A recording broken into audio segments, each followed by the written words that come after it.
So this is one of those every Thank you. year Halloween things that happens, and because it sort of hasn't, because it's had a very bad reputation of people getting quite unwell from going in there, it has been Oh. closed down, but that doesn't stop people from. Oh, so it's one you can actually walk Yeah. inside. Hey, yeah, I'll Because I've tell. heard of the little ones they've used for investigations, but No, not a no, full they, size one. yes. Ooh.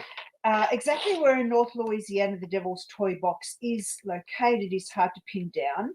One article says it's about 3 hours from New Orleans. That could locate it somewhere around Alexandria. Now, I don't know these places, so it may be something familiar to some of you.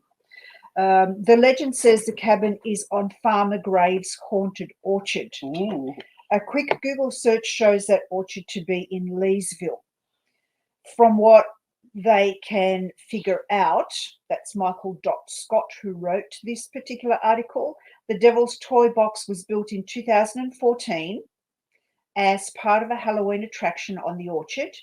After people started to be hospitalized as a result of going into the shack, the entire Halloween attraction was closed. The attraction was called Farmer Graves' Haunted Orchard, and in years past, it had been every bit as thrilling as that name suggested, which is to say, not very. So for Halloween 2014, the owners decided to spice things up by building several new interactive installations, of which included a windowless shack called the Devil's Toy Box. This shack housed a small room composed of large wall-sized mirrors. Would you like to go to the next? I would. Thank you.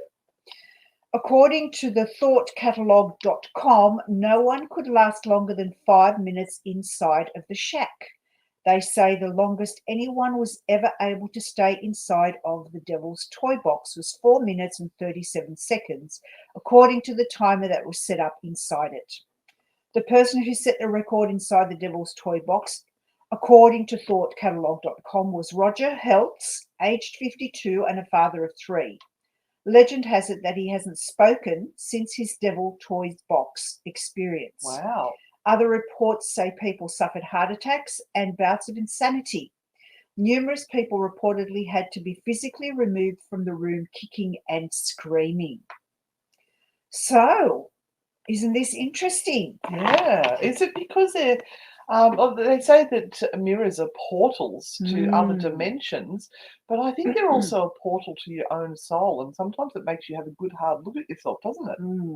I know I don't want to see my backside in there. The original story of whether this Devil's Toy Box or not actually existed comes from an article on Creepypasta. And there's a whole story, if you look up the Devil's Toy Box, about a young girl called Emily who allegedly went to have a look for herself one Halloween. And there's a whole story about it. And of course, as we know, when there's a really good story, it gets passed on over and over and over. And then some of these stories become myths and legends. And that's where we end up with information like this. Cool. Good story. Thank you, Renata. So, happy Halloween, everyone.